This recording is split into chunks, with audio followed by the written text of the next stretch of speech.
Welcome back. I am so happy and honored to introduce to you speaker, author, and business owner, Regeline Sabbat.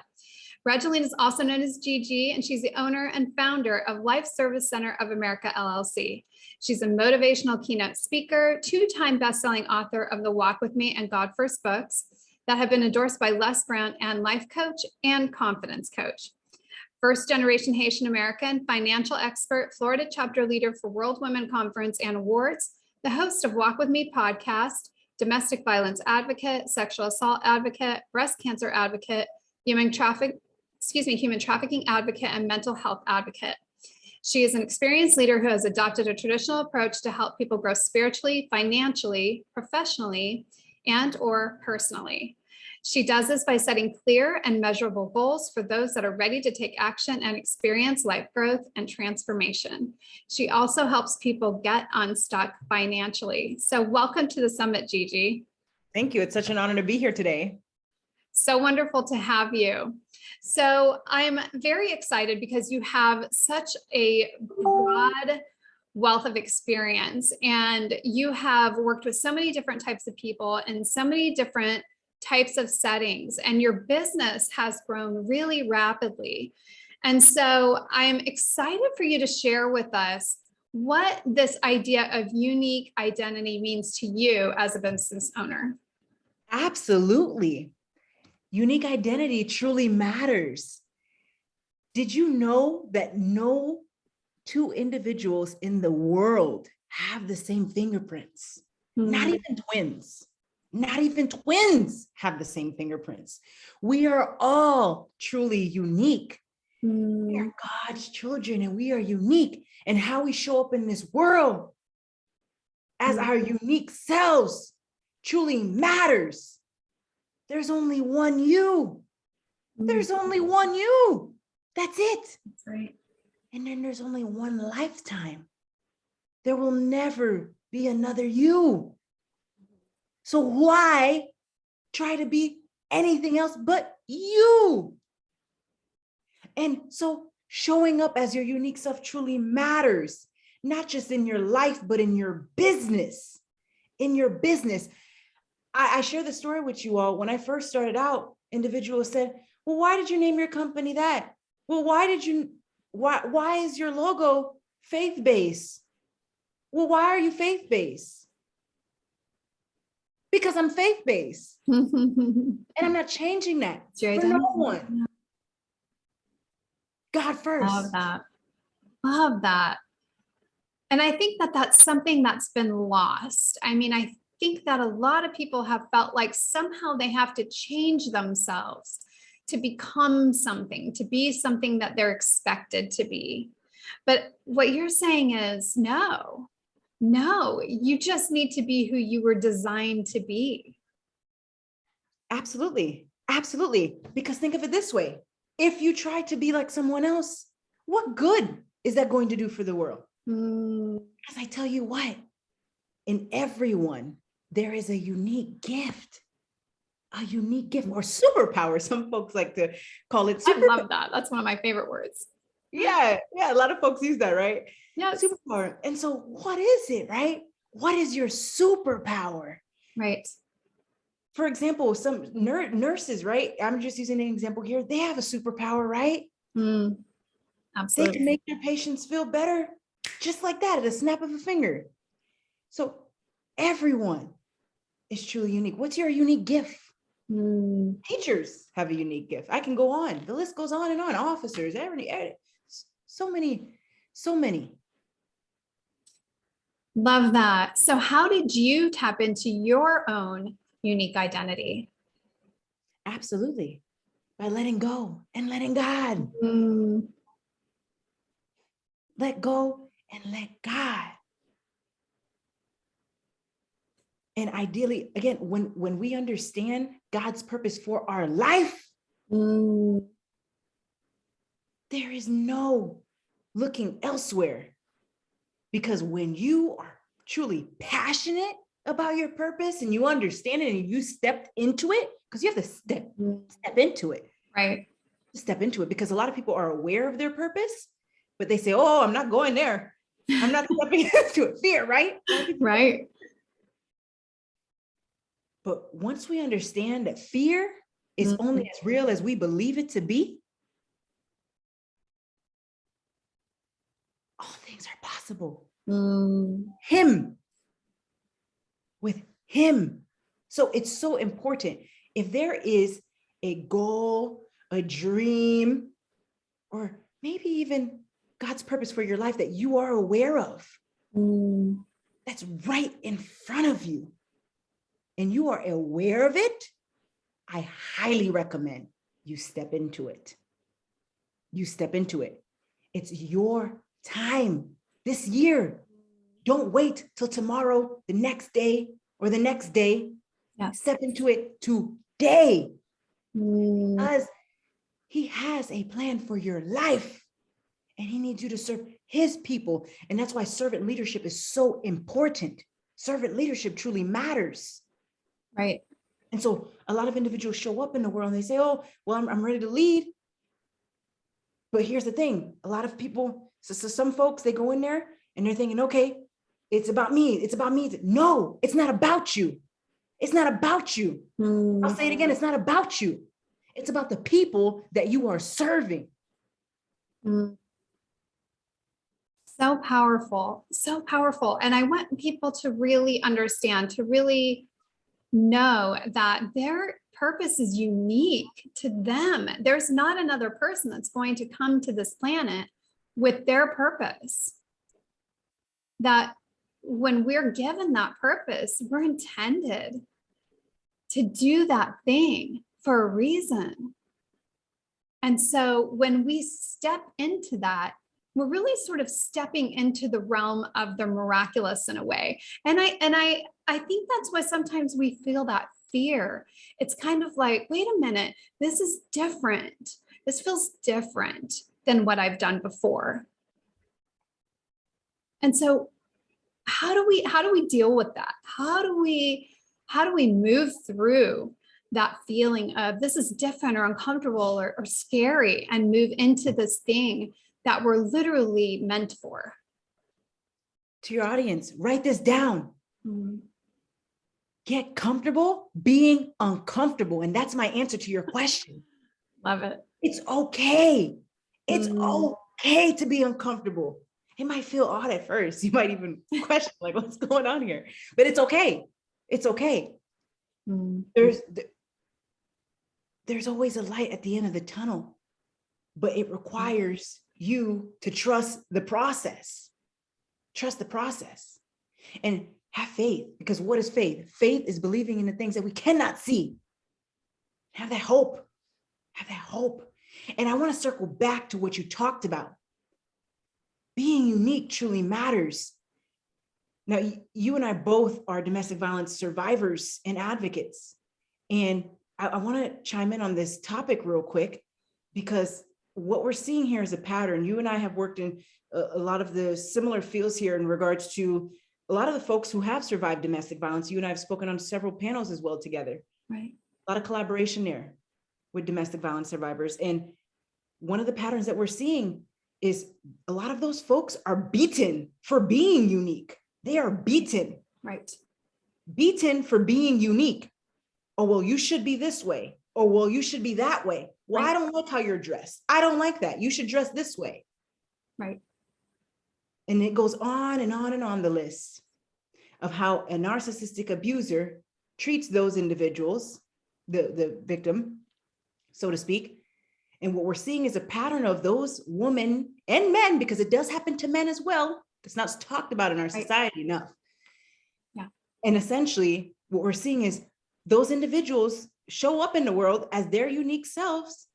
And unfortunately, it is those people who are very vulnerable, just similar to Christians, very vulnerable people, right? So people think they could take advantage, and that's not the case. That's not the case, right? Yes. But oftentimes what happens, what are we seeing? A pattern of the narcissistic abuser catching that person off guard and beating those individuals. Such important points, such important points. And I think that can be, for some people, the reason why they are afraid to be who they really are.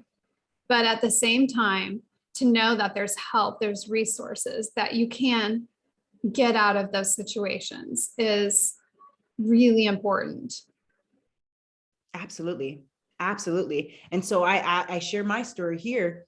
3 years ago, I almost lost my life, death by strangulation in a domestic violence relationship while in law school. And I was the SBA president at the time and the residential manager for the Human Development Center. And I'll never forget, I had just got done studying, and then I was on a phone call with a colleague from the SBA. I was on the couch and the abuser charged at me, beat me, almost strangled me to death, threw my phone across the room. And when I tried to get back up, I fell flat like a vegetable. And at the time, I didn't understand why, but the domestic violence advocates told me it's because I lost oxygen to the brain. So the fact that I'm still here, it's truly a blessing.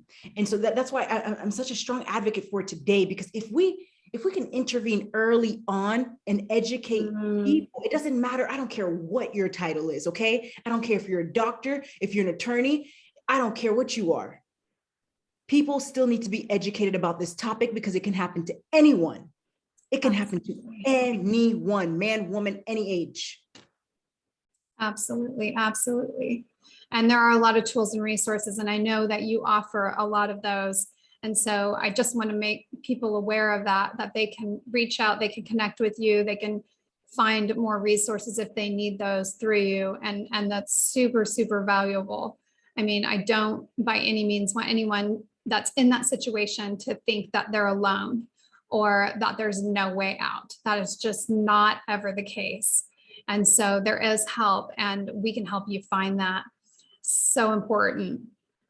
What are some other tools and resources that you recommend that others use to really assist them in this process of stepping into their unique identity? Yes, I would say take time to self-reflect, get quiet. A lot of times what happens is the stigma, right? People believe that they have to conform to society's standards. So what happens is they say, well, I can't step this way because Sally or Bobby they're going to judge me. And I don't want to be the odd one out. I don't want to be considered weird, right? That's what we hear. It's the pattern, right? Where we're hearing the same thing over and over again. Right.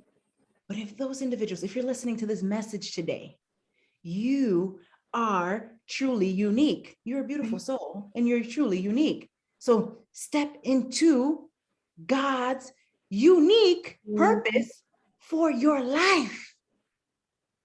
Step into it. Because I promise you, you're not truly living until you do so. Do you really want to go on for the rest of your life conforming society standard of who you should be? That's not living. Right. It's sad. That's sad. So I highly encourage you. I encourage you to step into God's unique purpose for your life, because you are unique. So powerful. And with that, I just want to add, if you're not really sure what that is, that maybe you're not a person of faith. Maybe this is sort of a new idea to you. That's okay. Just ask, just pose the question to God. How do I step into my unique identity? What do I need to do first? And you'll be amazed, maybe not instantly, maybe not right that moment, but the answer will show up in some way. And just know that when you ask, you will receive, and just be open and willing to receive that. Absolutely. And So I do want to chime in. I do want to chime in and circle back to that, what you were just talking about, because it's so important. You talk about where individuals can begin to find their unique selves. And another thing that we're seeing here is the trauma. The trauma affects individuals from truly showing up as their unique selves. Absolutely. So it's so important. What does Dr. Phil always say? You need to first acknowledge that you have a problem. Right. And until you acknowledge that, you cannot solve it. Right. So same thing here. We need to acknowledge the issue. The issue is, in this case, you had a traumatic event or experience. Okay, what happened? And now we need to determine how we can intervene and solve that so that we can have positive solutions. Right. Same thing here in regards to the Overcoming Heart Blocks book we just launched. Right. Pamela, book collaboration you and I worked on together with several other authors. And so you talk about showing up as your unique self. But what if somebody experienced so much trauma, they now have a heart block and they can't show up as their unique self? Right. That's why it's so important to acknowledge that you have a heart block so that you can begin to heal, take time to heal and recover. Take time to heal and never let anyone rush the process, because that takes time. Yes, absolutely. 100% agree with you. That is so important. And most of us have had at least one trauma in our life, but a lot of us have had many traumas, not just one or two. And so I think this is something that's overlooked. It's just overlooked. We don't associate it with a business, right? It's like, well, that's my personal life, but no, because it all goes together. And so really understanding that is so key. Thank you so much for sharing that and adding that, because I think that's really, really critical for people to understand. And so for you, dealing with your trauma, your experiences, and trying to access your own unique identity, what has helped you through that process? God first. God first. Just letting go and letting him. Again, when we understand that we are the children of God, yeah, and we understand his purpose for our lives and what he needs us to do, right, it's really clear what we need to do. I mean, of course, there's those individuals who know what they need to do, but they say, oh, well, I'm going this way. And that's disobedient. That's being disobedient. Right. So I encourage individuals to really get quiet. Get quiet and listen to him. Because when we get quiet, we can hear him. He also has a sense of humor. He does. He definitely does. And, I mean, I think that it's simple, really, in a way, that when we start to ask these questions of how do I do this, or who do I need to talk to? Who do I need to connect with? That those answers are right there for us. They're available. And so, like you're saying, just starting to tap into that, starting to connect, right, with the source of all that is. I mean, you're talking about like everything you've ever seen in your life was created by this God. And so how could that be limited in any way? How could anything be unavailable to you? Right? And so just to know that what you need is available. And so just start by asking for it. Start by taking that first step. What do I need to do? What do I need to know? Absolutely. And you mentioned God, individuals understanding their creator. And here's the thing. Here's what we're seeing in our society today. There's a pattern. Same thing here with the stigma. Individuals believe that they can't talk about their religion. But we need to stop that. It needs to end now. And individuals need to replace the term with whomever they believe in. If you use the term higher power first. Right. Utilize the term that you use. There, for example, I have a friend that's Palestinian and her term is Allah. Allah first. Right. Allah first. That doesn't bother me. That doesn't bother me. And it should not bother other people. Everyone has their space, so to speak, right? You have your space. And so this is what I tell people all the time. would you want someone to try to change who you are? Right. Would you want anyone to tell you how to be? Right. Or to tell you that you can't be your unique self or use your term for your God? How would that make you feel? Right. Yeah, I think that's so important because we really do. I mean, we just have the experience that we have, right? I mean, that's where we get our words from. But honestly, I mean, most of that is just human words. We're just trying to organize the information on earth the best we can. But we all know it's a spiritual language that we're speaking when we connect to source or higher self, or, you know, whatever term you use for it, God. You know, it's the same thing, that we're connecting on that spiritual level. And so just to know that that's really what we're talking about here. And that's that starting point for taking this journey. Absolutely. So I'm so excited for this upcoming summit to share more with your audience. Well, I am so excited as well, Gigi. This has been absolutely wonderful. And I know that this is going to be a huge benefit for the viewers that are watching, and even those who get to listen if they can't watch.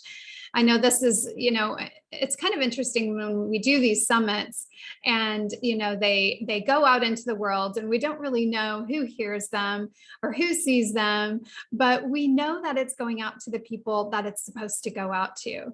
And that's really like the joy and the blessing of it. And so I just want to thank you again for sharing your heart and your spirit with us here today and speaking truth and life into the lives of others. There is so much that I know you and myself really want to see happen for people over the next year, 2 years, 3 years in regards to a lot of these topics. And so it just means so much to me that you were here for this.